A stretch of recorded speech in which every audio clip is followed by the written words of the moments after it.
Welcome to Cinema Tropical's Music and Film Brazil 2020. I'm Mary Jane Marcassiano, programmer of the series, which was created in 2009 to showcase the best of Brazilian music documentaries. This year's virtual edition is co-presented with Brazil Summerfest, the Center for Latin American and Caribbean Studies at NYU, and additional support from the H. Campos Group. Thank you to Petrit Pula, Omar Dohare, and Elio Campos. I'm so pleased tonight to have with us two friends of mine, Béco Dranoff and Guto Barra, who made this amazing film in 2009. I guess we're sharing the anniversary of the series and the film, which is cool. So Beyond Ipanema, Brazilian Waves in Global Music. Joining Béco and Guto tonight is scholar Christopher Dunn, who's joining us from New Orleans. He's the author of Brutality Garden, Tropicalia, and the Emergence of a Brazilian Counterculture, and other publications on Brazilian culture. I really want to thank Béco and Guto for giving us the opportunity to stream the film for free today. And if anyone out there hasn't watched it yet, you have until 11:30 p.m. So if you haven't seen it yet or you want to see it again, now's the time. So I'm going to turn it over to Chris, and thank you guys all for coming and doing this. Thank you. Thank you, Mary. And thank you to Béco and Guto for the invitation. It's a real honor. I was able to watch the documentary for the first time over the weekend and absolutely loved it, and have certainly a lot of questions that I know viewers will too. I wanted to just take a moment at the beginning, though, to remember a great Brazilian music critic and producer, Zusa Homem de Melo, who passed away just a couple of days ago at the age of 87. And I'm not sure if Guto and Béco, if you knew him. I assume that you did, working in this area. A wonderful gentleman and a real wealth of knowledge about Brazilian popular music, who lived through some of the key moments, particularly in the 1960s. And he was a real pioneer in documenting that generation of bossa nova and MPB.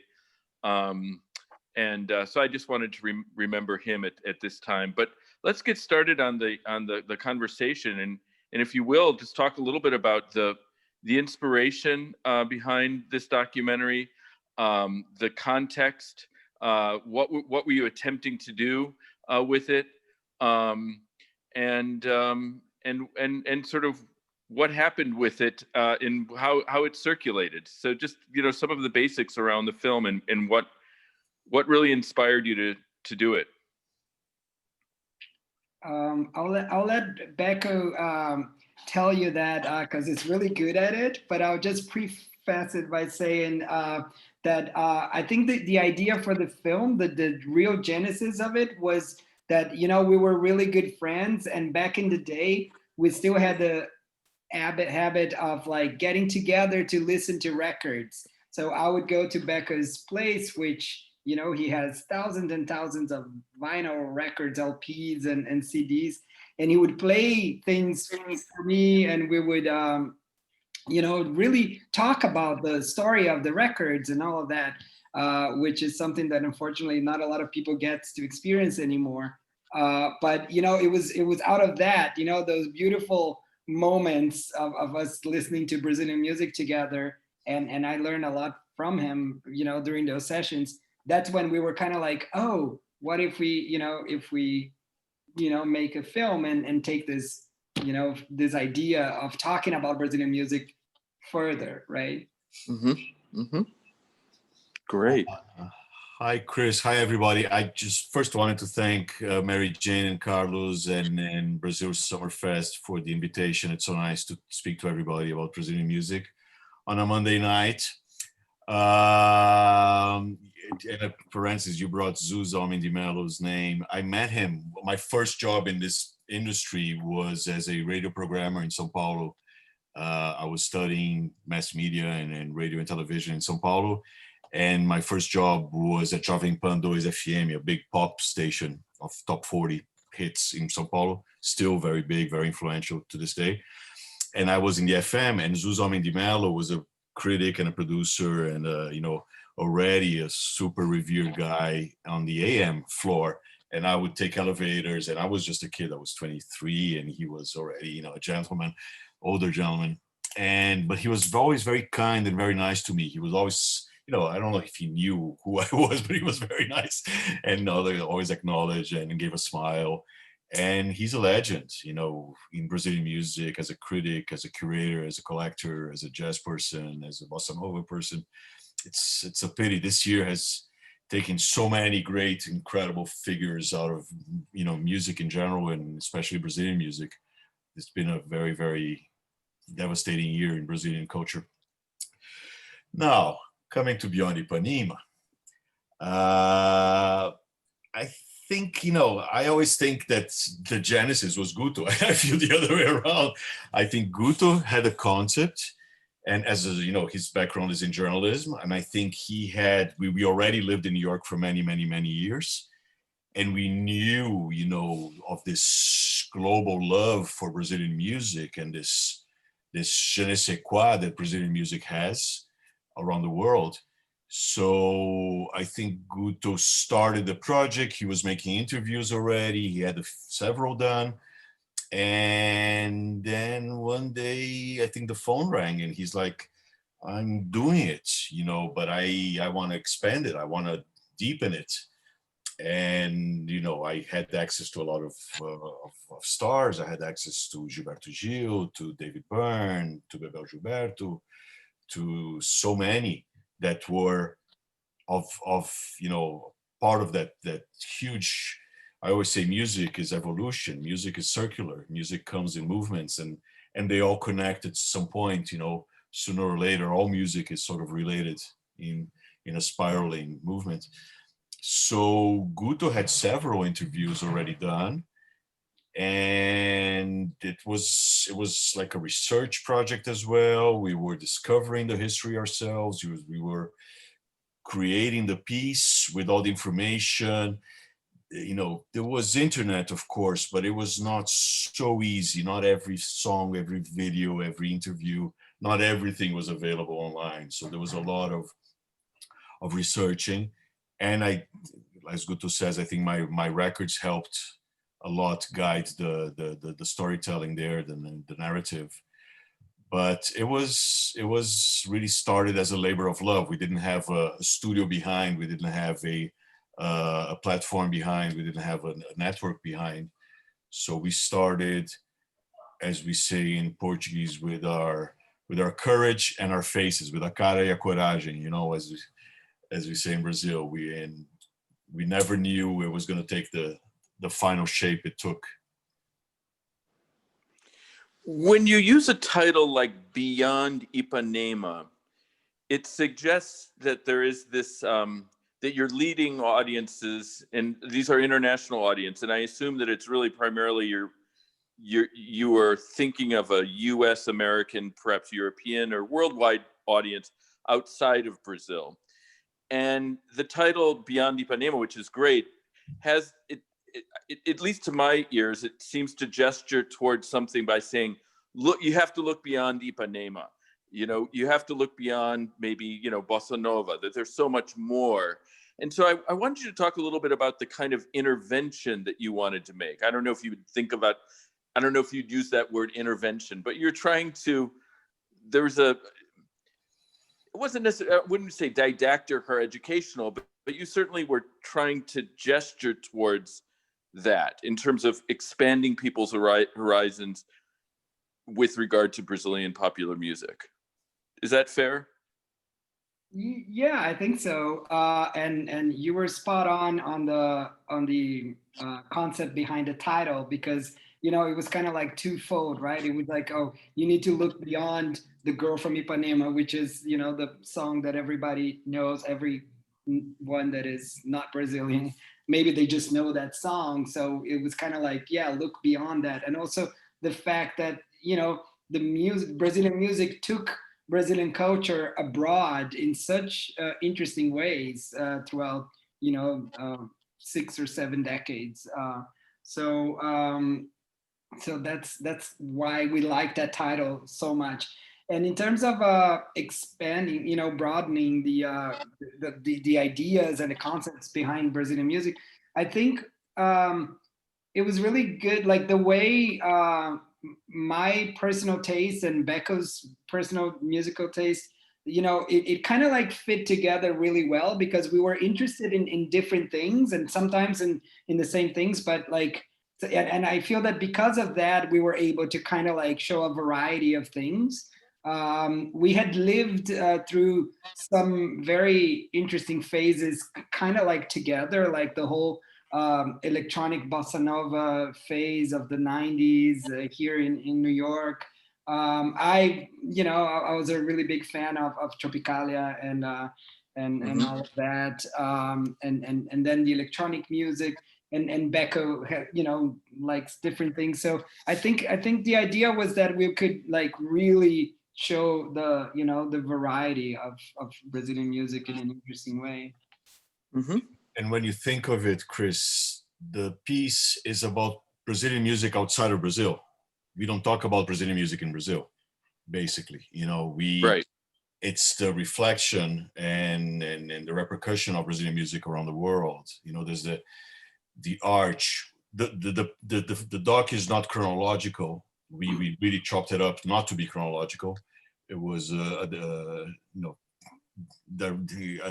directive decision and directorial decision, and but we don't go into why bossa nova in Rio. We go straight to Carnegie Hall. We go to the DJs. We go to MIA. We go to the Vendra Bernhardt. We go to the samba school here in New York. So it's really beyond Ipanema. It's not in Ipanema. It's Brazilian music. Again, this unspoken love affair with the world, the world has with Brazilian music. So it worked in many levels. And then we came with a tagline, Brazilian waves in global music, which is, it comes and goes in waves. We were here, as Guto was saying, we were very connected in the 90s, with electronic discovery of Brazilian samples and Brazilian DJs and drum and bass with Brazilian loops and I co-produced the DH charity Red Hot in Rio in 94, 95. So that was, a big opening for how can this music be reconfigured for a modern age, let's say. It brought the music to a younger generation. There were many projects. There was from Michael Jackson to Paul Simon to Sting to David Byrne to so many big pop stars got involved with Brazilian pop and Brazilian music that we tried to trace that history. And there was only so much we could put inside the piece. There was more stuff. There was a lot of decisions in the editing room of what was so essential, what was left out. There was maybe another 2 hours, if we wanted, of material that we took off. Bossa Nova and Brazilian music, at the height of it, it was huge. It was the sound of the moment for a few years back in the early 60s. And then the Beatles came and everything changed and, pop and rock really took over. But there was a point there that Brazilian music was the bomb in this country and in Europe and in the world, So I think that's what we try to trace. But it's hard in 90 minutes. It's already a very packed documentary. It's already very intense in information for if you're not really a music person. There's so much going on there. You have to watch it 2 or 3 times. People, when we did a lot of film festivals, people are like, oh, it's better when I see it twice or 3 times because it's packed wall-to-wall music and information. That's great. I want to pick up on I want to talk a little bit about an experience that I had. This was in the early 1990s. My first opportunity to interview Caetano Veloso, which was an incredible thrill for me, as you can imagine, when I was in graduate school, starting to do research on Tropicalia. And he was thinking a lot about the representation, the image of Brazilian music outside, particularly in the US, but internationally in general. And of course, he wrote a wonderful, some interesting essays about this. And one that was particularly well known because it was translated into English and published in the New York Times was a a piece that he wrote about Carmen Miranda. Mhm. And he said something to me that has really stuck with me over the years. He says that every time Brazilian music goes abroad, doesn't matter what the genre is, but anything coming out of Brazil, there's this sort of ghost or specter of Carmen Miranda that kind of hovers over it. And what he meant by that was this, and he loves Carmen Miranda, and we know that the Tropicalists had a very complicated relationship with Carmen Miranda and what she represented, but in the end, it wasn't about dismissing Carmen Miranda, but it was also talking about the way in which Brazilian music has, over the years, like Carmen Miranda, been very stereotyped, right? And so there's this, I guess what he was saying, these potential pitfalls of the way that Brazilian music is heard or read when presented in the United States. I don't know if that's really a question. It's just something that Caetano wrote to me, and I was wondering, or said to me, and I was wondering if you had any kind of reaction to it. I think it's every culture has its stereotypes, from the tango dancer to the every culture has that main stereotype. That's the first thing you think when you think of a country. The cowboy, or every country has its own stamp. Carmen was a very interesting case, and working on the film with Guto, I learned so much. And there's an incredible Rui Castro book, the definitive Carmen bio, that I highly recommend to everybody, because she was so incredible. First, she was Portuguese by birth. She was not even Brazilian. And she herself developed that look and that feel and the bananas. And so I always say that my impression is that she was the Lady Gaga of her moment. She was the massive pop star, and Rui Castro says on our interview on a piece, if you wanted success, if you were in Hollywood in the 30s and 40s, she had to be in your movie. She had to be part of it, because she would catapult she was so out of any box, of any, and she was a UFO, basically, with that look and that dance and that voice and those eyes. And, she invented something that didn't exist before. And that's a true talent. So I think that stereotype, I think it's also part of the arch of the narration, how we came from that super strong stereotype, and the doc goes to 2009, 2010, where that stereotype was melting already. And now 10 years later, it's not even, we have Brazilian rock bands, we have Brazilian DJs, we have Brazilian house music, we have Brazilian anything you want, techno. We have Brazilian music, you can find, of course, the classic bossa nova, and you can find a DJ playing for, 100,000 people in Europe on a music festival. So I think it's also part of what we wanted to say, is how we started there and got here, and it's a long trajectory. And there's a stereotype. And to this day, people say, oh, this is not really Brazilian music. Really? What is really Brazilian music for you? A rock and roll band, a heavy metal band is Brazilian because it's made in Brazil and the guys are Brazilian. It is Brazilian. The style, the genre might not be Brazilian, but what if you throw percussion in there? What if you throw a berimbau in there? Then it's Brazilian. That's such a fine line of, especially in Brazilian culture, which is the trademark is not to have a trademark. The trademark is a melting pot of everything. We have 500 years of melting stuff together. So we're not purists in any form. There's, the anthropophagical point of view that everything ends up meshed together, especially now in such a global world that we are. And also the doc shows that we were very ahead of the curve. Also, David Byrne says Brazil was exporting culture much before, a lot of people in the world was exporting culture. So I think Carmen was sort of the seed of this crazy, futuristic, insane Brazil, that it opened the door, to to the, and songs that to this day, Tico Tico no Fubá and Brazil, and she brought these classics that are classics and will be classics forever. Mhm. That's pretty amazing, you know. Yeah. Let me go back to the late 1980s, the 1990s. And this is, I think, it seems like a lot of this framework that is coming out of that moment and that experience of this transformation. I'm going to have to go back even a little bit further, that when I was coming up in college and got interested in Brazilian music, this would have been in the 1980s. And Brazilian music in the United States, I would venture to say, was mostly understood and consumed as a kind of a subgenre of jazz, and that's because of bossa nova, right? It was kind of a tropical, Brazilian Latin jazz. That's where you would find it. You would find Brazilian records in the jazz section. This is in the 80s, and maybe not New York. New York is bigger, more sophisticated. Maybe you already had Brazil sections, but where I was living out in Colorado, if I wanted to find Brazilian music, I'd go to the jazz section.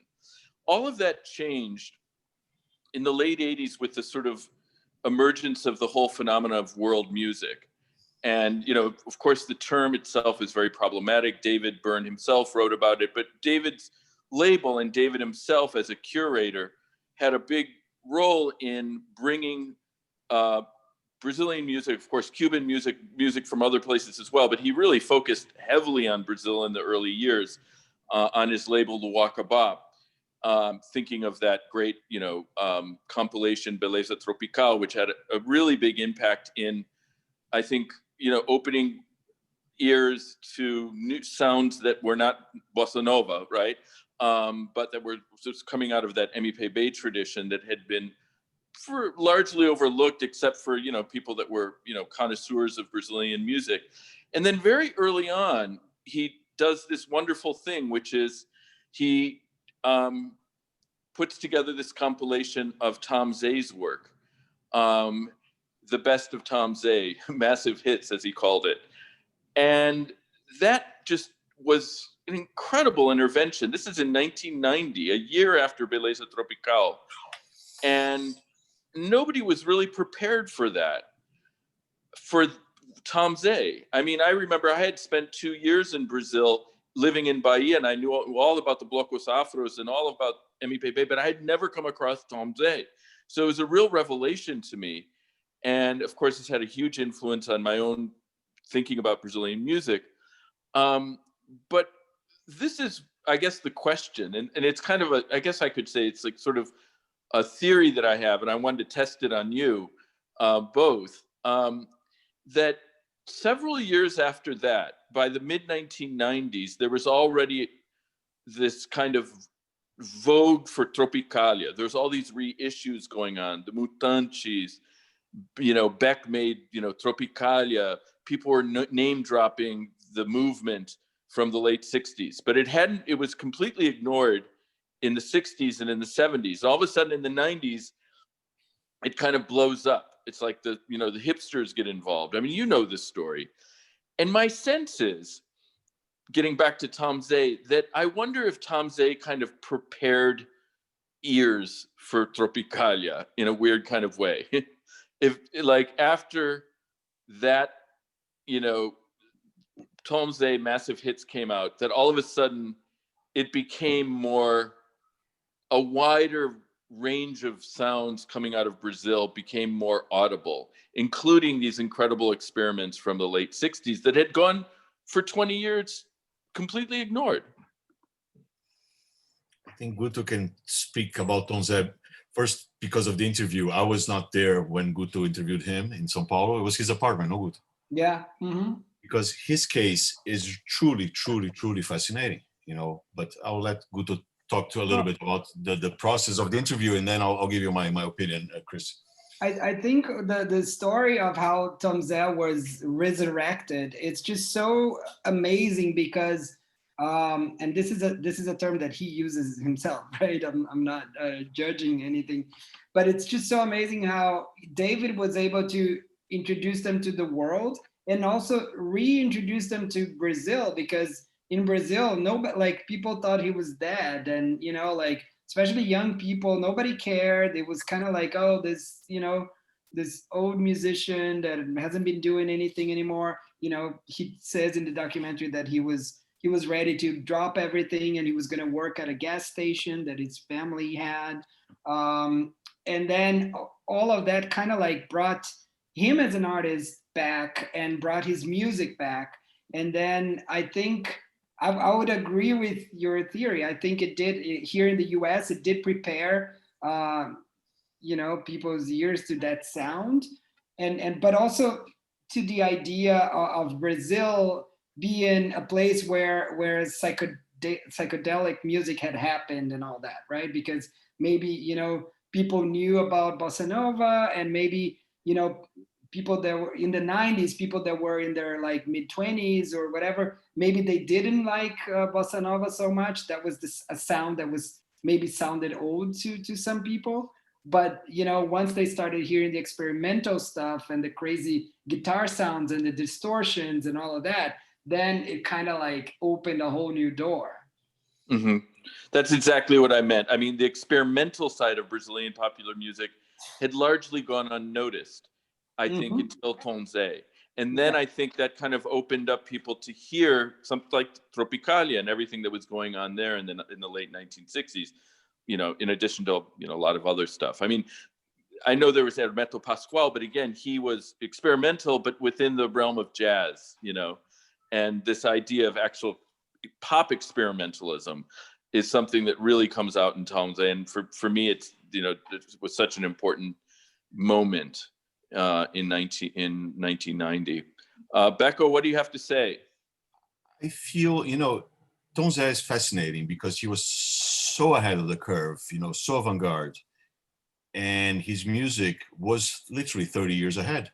You know, the music he made in the 70s was discovered in the 90s.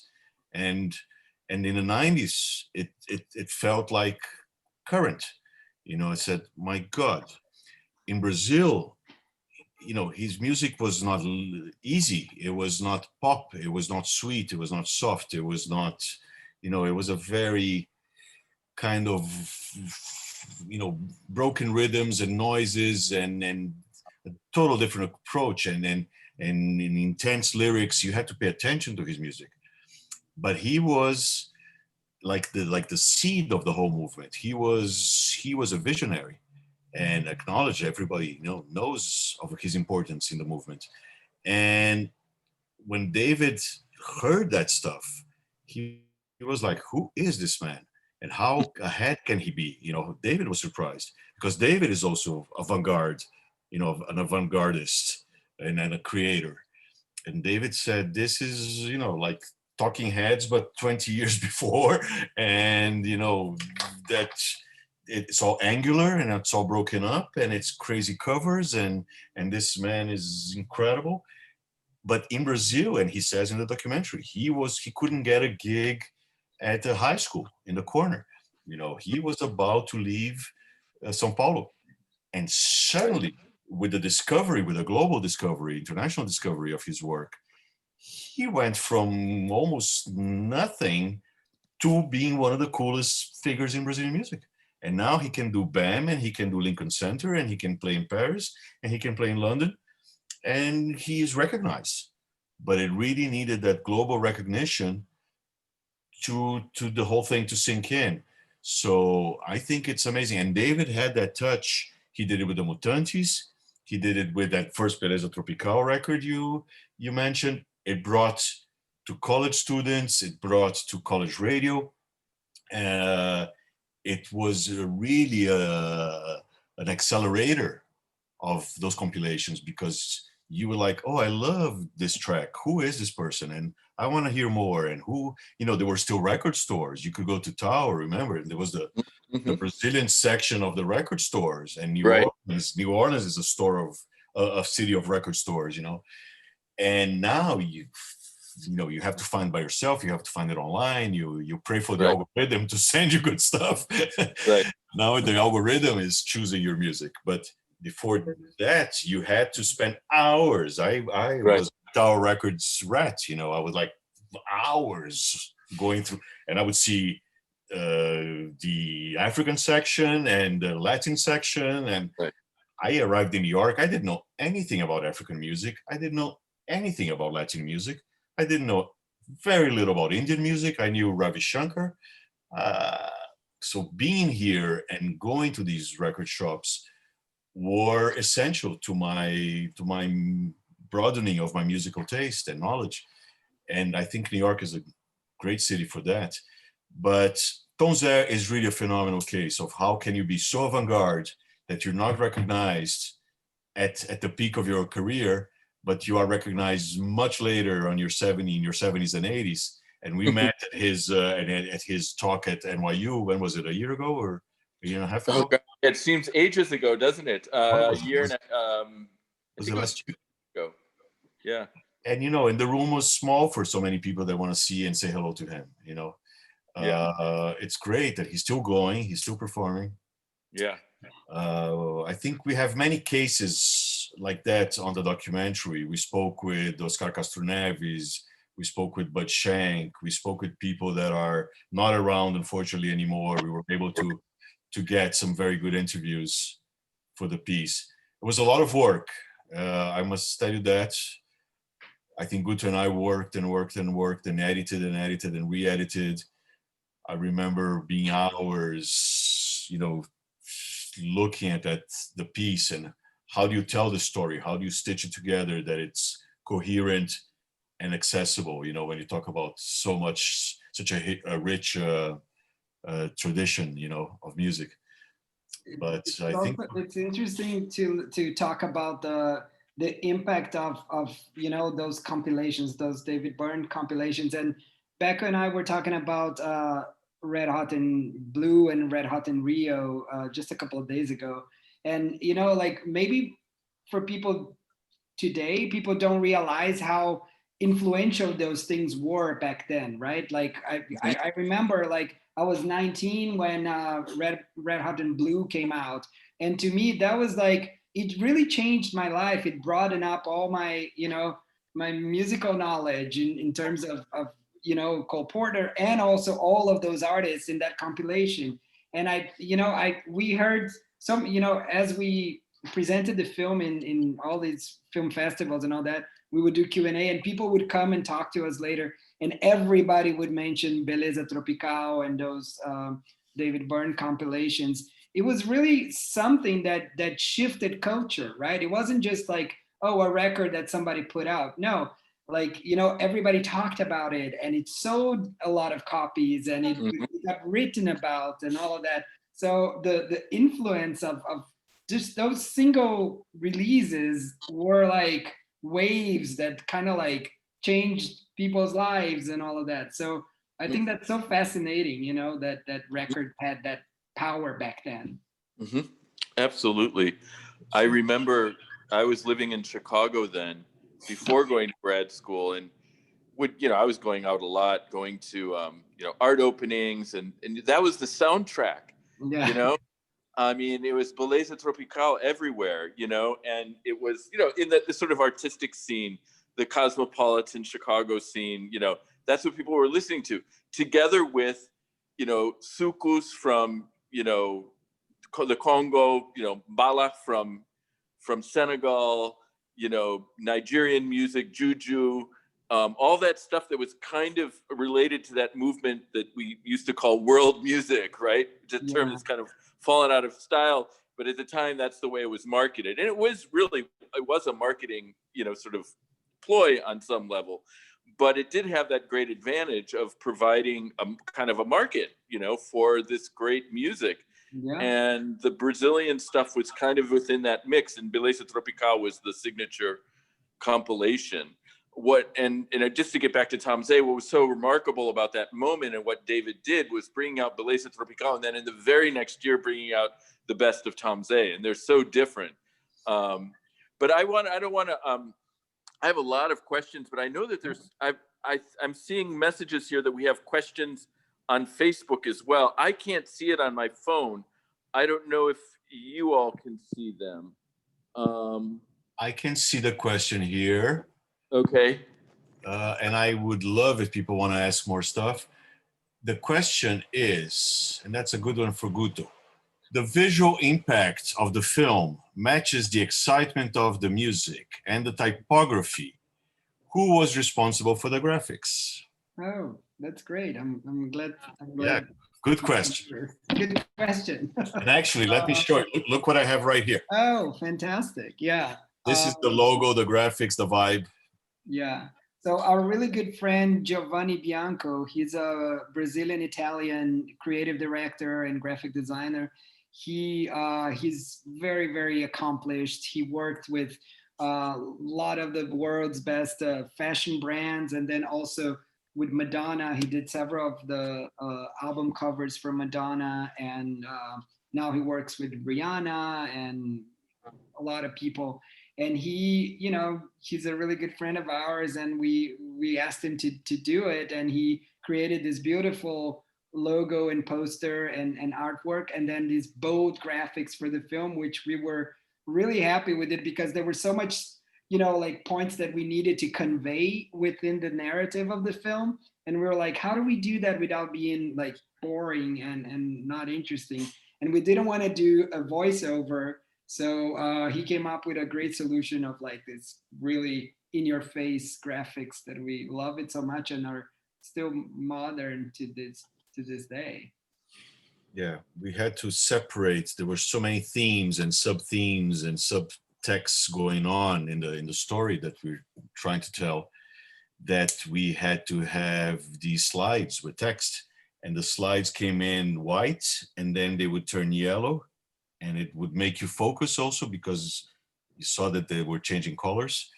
And I think that helps a lot with the narrative of the film, because we go, imagine it spans from the 30s to 2009. You know, there's so much compressed into one documentary that the slides also gave some separation. And then we have a little bit of dates, not too much, not to get too boring. And Guto did a lot of magic. There were different formats. It was pre the whole digital. There were little tapes. There were different cameras. There were different shapes, different sizes. You know, Super 8 film. Super 8 film, archival footage. Yeah. Again, audio from all kinds of sources. It was very, very complex to put it together, to edit, to mix, to color correct the whole thing, to make it, you know, into something smooth to watch as a piece. A lot of work involved. Mm-hmm. Mm-hmm. So basically, that was the look and feel. Yeah, we were very thankful to Giovanni. He came through with the record and the bananas, and again, it was so simple and it was so brilliant. You know, it's just a record with a banana in the middle, and with a very simple font, but when we saw it, we said, "Oh, that's it." It was one look, and love at first sight.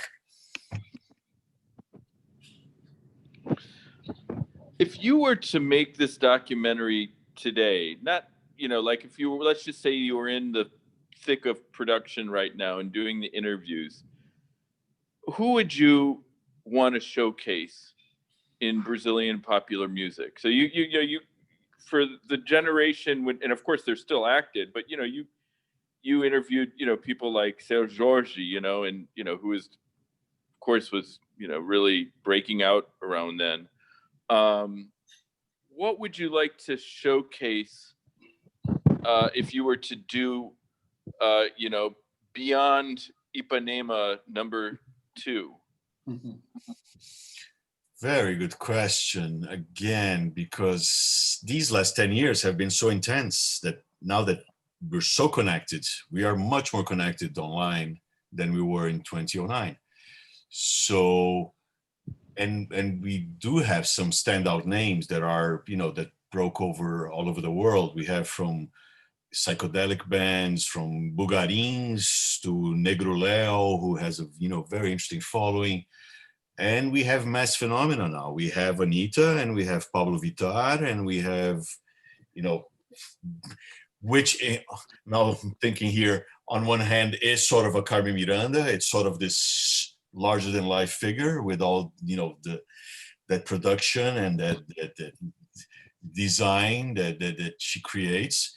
And I think it would be again a composite of artists that are reaching to the world. You know, Cell has a very nice following abroad currently, and especially I think the funk phenomena is very big. You know, we have an interview with Diplo from back then. I would love to speak to Diplo currently. You know, funk, because of reggaeton, because of these global rhythms that became, you know, really the current pop. I think Brazilian music today, the electronic Brazilian music takes a parallel ride with that. And of course, and we still have our big stars, you know, the classics, Gil, Caetano, Milton, Javan, everybody's still doing it. The other day, Gal Costa did a live for her 75th birthday last week. You know, Brazilians reinvented this live situation for you know, to perform during the pandemic. But I think we're still paving ways from all kinds. You know, there's very acoustic projects, very electronic projects. But it would be, you know, I would love to do, and I think we would love to do a Beyond Ipanema too. And that's a possibility. I'm always on Guto's case for that. It's all it was very interesting because after the film we were able to do a TV series called Beyond Ipanema on Canal Brasil, and now it's being shown also on TV 5 Monde, which is a French channel. And for the series, then we started traveling again, and we went to Japan and to Europe and different places. And then for those episodes, we kind of like, we not only focused on artists that were known and were kind of like, you know, getting attention outside of Brazil, but we interviewed local artists that were really obsessed with Brazilian music. So in Japan, you know, like we found, you know, this independent artist that was not well known, but she had such a commitment to chorinho, for example, and she would learn those songs from Ademir de Fonseca, and she would really, you know, rehearse it and learn the words and all of that. So, and, you know, and there was another band that was obsessed with Os Mutantes and all of that. So those stories for us started becoming really interesting because we were like, okay, there's something about the music that makes, you know, these musicians that are, you know, kind of like have no relation to Brazilian culture, but they fall in love with it and they stick with it for like a long time, or they make it their life's investment, right? And for us, that just sort of like became like a parallel path, you know, to tell these stories of how Brazilian music is so influential.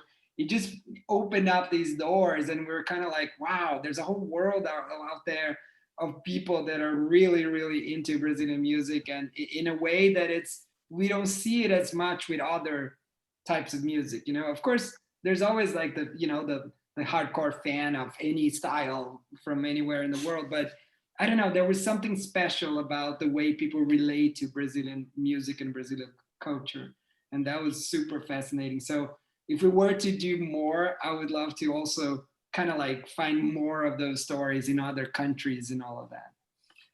You know, so Beyond Ipanema documentary became a TV series for Canal Brasil, for this cultural channel in Brazil. And we, like Guto said, we traveled more, and we shot more interviews, and we researched deeper and more local stories. And it became a 23 episodes, two series of 23 episodes.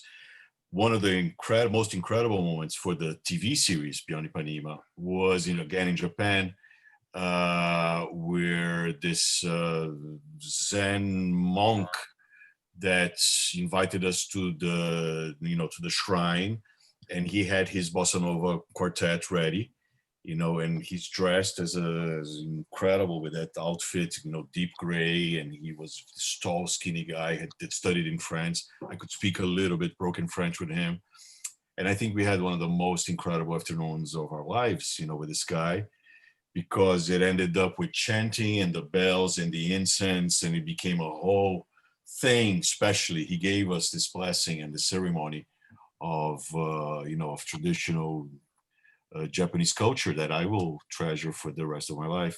Yes. So and he was so in love with the music. So besides being a Zen monk, he was a bossa nova fan, and he played with his friends in his spare time. That was completely independent of his calling in life to be a monk. So that was amazing, and that's fascinating. So there are the big stories, and there are the smaller stories that only music is what really unites us all, and that's the bottom line of this whole thing, and that's why I love it so much. It's really the gel between humankind. We all speak music, we all understand music, we all feel music, no matter which language, no matter which country, and that is fascinating. I think music is so primordial in our existence, from the birds, from the water, from the chants, from the stones, there's all kinds of theories where music came from. But here we are, thousands of years later, and still talking about music and still fascinated by it. And I also always say it's the most abstract of the arts. You can't touch music, you cannot put it in your wall, you cannot, it's invisible. There's sound waves, and they touch us in a way that they take you to memories, they take you to love affairs, they take you to happy moments and sad moments and celebrations. Everything has a soundtrack in life, death and birth and loneliness and happiness. There's a sound for everything in life. Yeah. And that's why I think I dedicate my life to it. And it can change, and it has a social impact as well. Music is fascinating. It's a pity it's currently undergoing so many changes so fast that it's always being hit. It's the first one to be hit, but also the first art form to recover, I think, from all these turmoils and these changes. And there's a question here. I don't know if you can read it, Chris. There's another question. Yeah, I can't read it. I'm on my phone, so if you could just go ahead and read it, that would be great. This one also is about how did you handle music rights with artists and publishers for the documentary? This is a question from Junior Toronto, a friend of mine. Hello, Junior. So how did we handle the music rights, Guto? We handled, with a lot of work and asking nicely to people to let us use their songs. It was that was the hardest part of the whole process, because we had over 50 songs in the film, and a lot of them came from big publishers and international publishers, and you had to negotiate with a lot of different people. And so basically we did a film festival licensing for the film, and then eventually we just licensed the songs for the TV series, but we never did a commercial release of the film. So and that's because the impact of those songs would be, it would just be very, very expensive, and we would have to have somebody big behind us, like a Netflix or someone like that. A film usually has, I don't know, 4, 6, 8, 10 music cues of well-known songs. We had around 50, so the costs were prohibitive. But we were able to, I don't know if the audience knows, but you can secure festival rights, which you pay a flat fee just so you can screen your project in festivals, in film festivals. So first, I believe we got it for 12 months, all the rights. And then we were still getting requests for film festivals. And we went back to the publishers. We worked with a great lawyer in São Paulo, Andrea Francis, and she helped us secure for another 6 months. So we had festival rights for 18 months. And meanwhile, we were trying to sell the project and get all this soundtrack, because it would be a beautiful CD, it would be a beautiful double LP or a triple LP of music. But unfortunately, we couldn't secure the music rights at that time. And so that's why it later down the road, it became the TV series with Canal Brasil. And that was much easier to clear the rights when it went to TV. Can you talk a little bit you've mentioned now a couple of times the TV series, and could you tell us a little bit more about that in terms of how it emerged and you know, what you've done with it, with the concept of Beyond Ipanema, but for TV? And you know, you mentioned the trip to Japan, and I'd like to know a little bit more about it. I think we wanted to show the piece, and we were sort of frustrated because it was, you know, not being released. And then we got in touch with Canal Brasil, which is a really cool channel. They're based in Rio. And the director at the time fell in love with the project. And he says, why don't we, you know, recreate it and remix it into a television format? But we needed more material. We needed much more stuff to make, you know, many more hours of material. So we went back to New York and we regrouped and we traced this trip to Europe and to Japan and to the US. And we could go deeper. So each half an hour episode has a theme. So we could go much deeper into pockets of the story. We go into like record stores and there's a whole 1 or 2 episodes just about records and how, you know, the love affair with the actual LPs and the collectors and the DJs.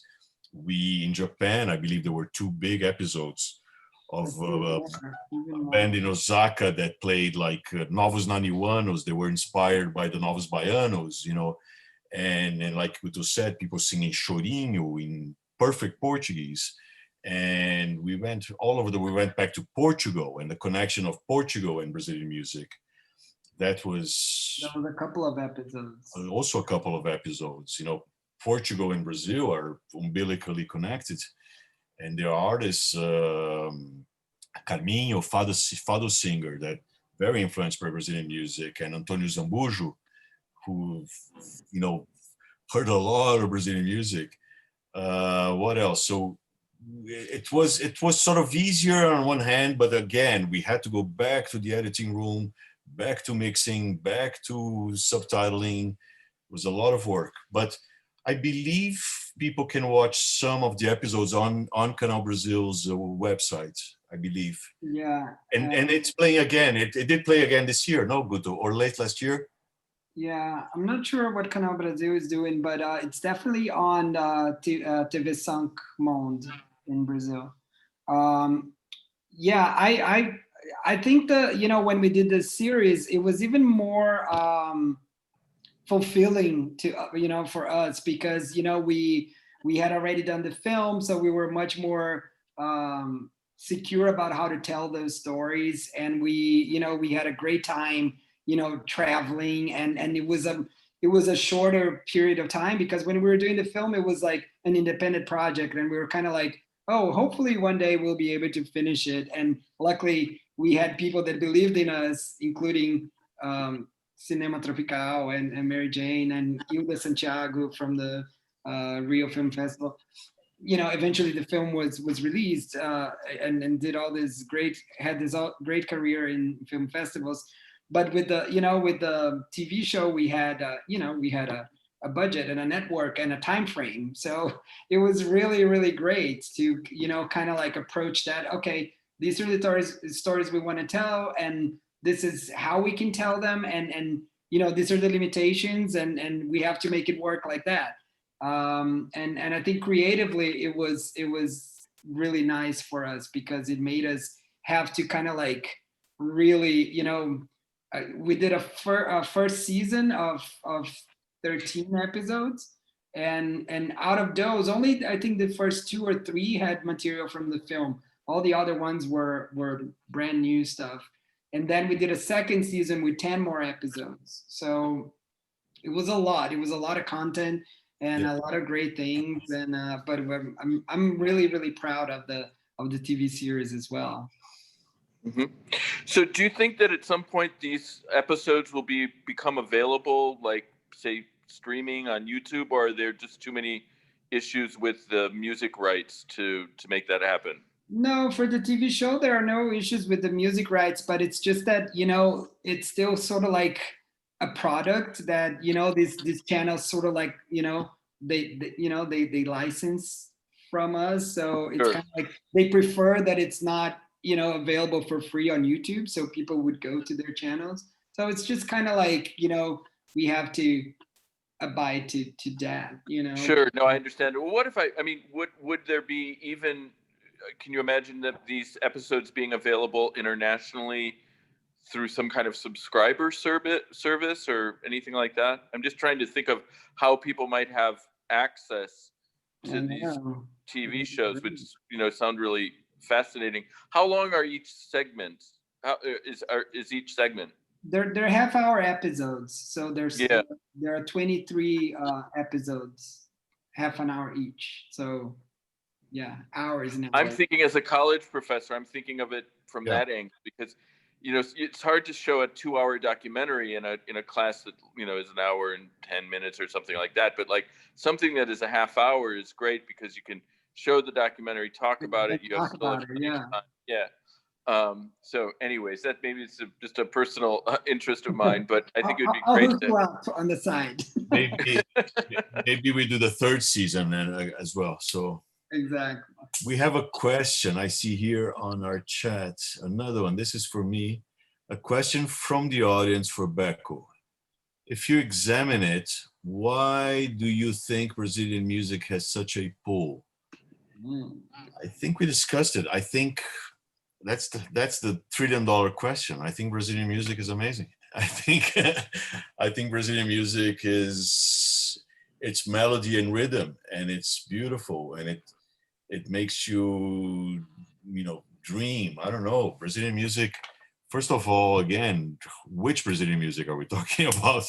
There's so many kinds, but in general, Brazilian music really is a combination of melody and rhythm, like very unique. The melodies are beautiful, the rhythm is irresistible. So I think that is a win-win kind of mixture. And people say Portuguese is also part of the charm because Portuguese language is so romantic and it's so melodic and it's so beautiful. It's a very suave. The Brazilian Portuguese, Portuguese from Portugal is harsher and harder and faster. Our Portuguese is much more laid back and down tempo, and people think it's romantic. I think that's bossa nova is romantic. Bossa nova is music to fall in love by, and so that's why I think there's such a pull. And I think we are reinvented. I think this current generation is already raised on the internet and global pop and trends that are universal now. So again, I think Brazil is a big country on the internet. Brazil has this very strong pull on the internet itself.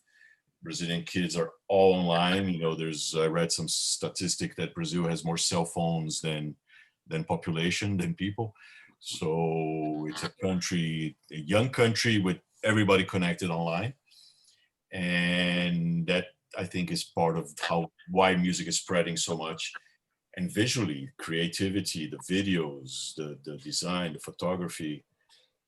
Brazilians are very, very creative, isn't it?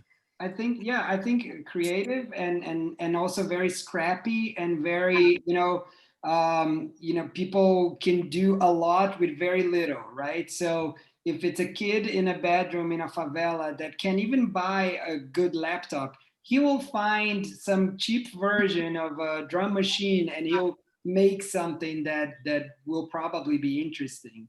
That whole movement from Belém do Pará from a few years ago, Tecnobrega, people made music out of like really, really cheap electronics, but they don't see any limits or any like problems with that kind of stuff. Like if you have an idea and if you want to do something that you think it's gonna make people dance, you know, this kid will just go and do it, right? So there's this DIY aspect of you know, younger generations that is like, it's really inspiring. And within the so many different styles of music being made in Brazil, you would find somebody that is really, really talented, right? Like even like you may hate favela funk, but you know, if you listen to some of those songs from Ludmilla, you know, she has some great melodies and great lyrics and some of that stuff. You know, like so there's a lot to digest and to consume.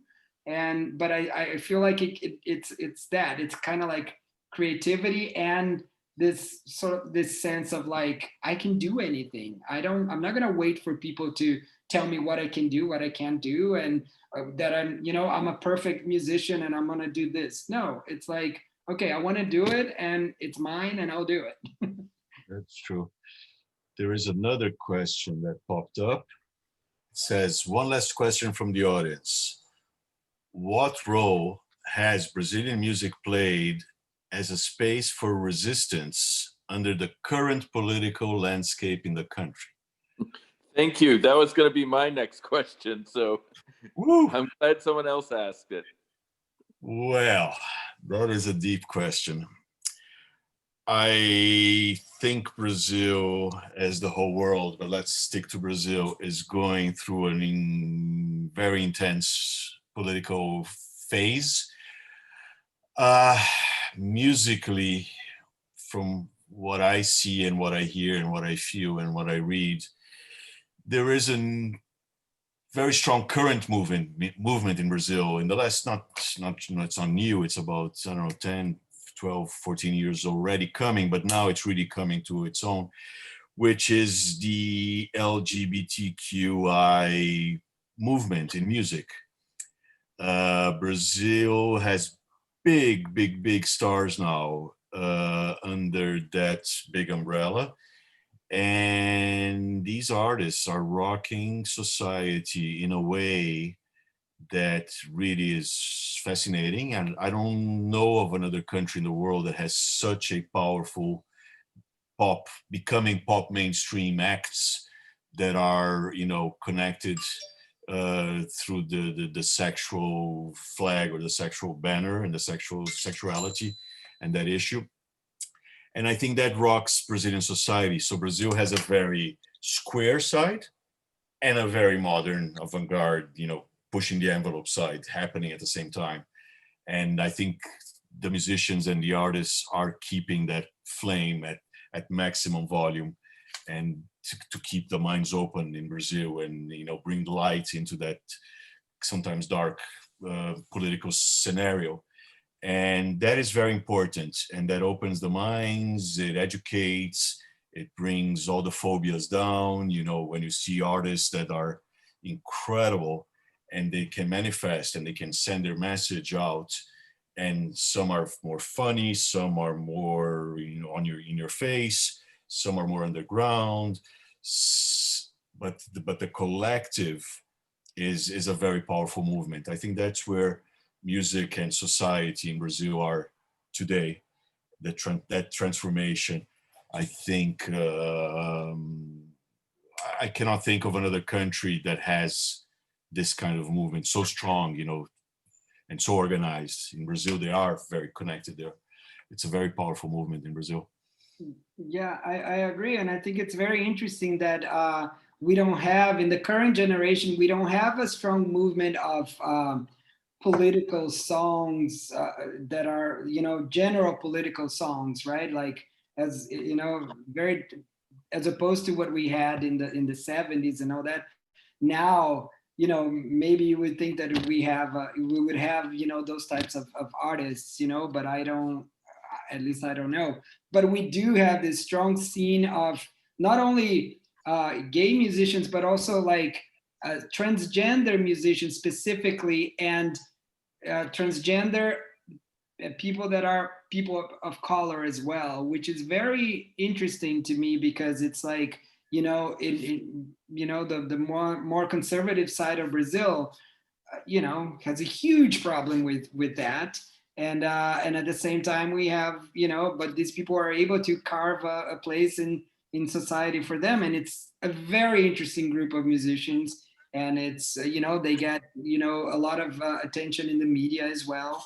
So there's that to me is a revolution, but it's very interesting that it's a very specific type of revolution, and it's not more general, right? And it's not like we don't have, obviously I think the hip hop scene has always been very vocal about being anti-government and anti-oppression and all of that, and that it's of course exists, but I haven't seen something specifically that kind of like grew from this terrible right-wing phase that we're living, you know, in the past 2 or 3 years. That's true. There are artists like Criollo have a real message. You know, there's people Right. that are really, you know, have the discourse, but hip hop is always very, very, you know, straight up. They tell you as it is, what's going on in the streets, in the world. So Brazil is very big in hip hop. There's Bacucho do Blues, there's Com Sapiência, there's incredible, very, very current rappers that are still keeping the message going. But this was great, Chris. This was such a time flies when you're talking. Right. I've really learned so much, and I want to thank you for involving me and letting me ask some questions to you, and Thank you. hearing more about, you know, what you all are doing, which is really amazing. Thank you for bringing it to America and for bringing it to colleges and to explaining to people this. You are one of those Americans that really change your lives. You speak Portuguese, and you know you get it. And you guys are essential as bringers, as a bridge, as connectors of the culture. And thank again to everybody at Cinema Tropical and for inviting us. And it's a pleasure, you know. And to while we were talking, I'm reminiscing of all the Beyond Ipanema stories. It was great. Yes. Thank you so much. Nice to connect with you, and I hope to see you in New Orleans. Yeah, that would be great.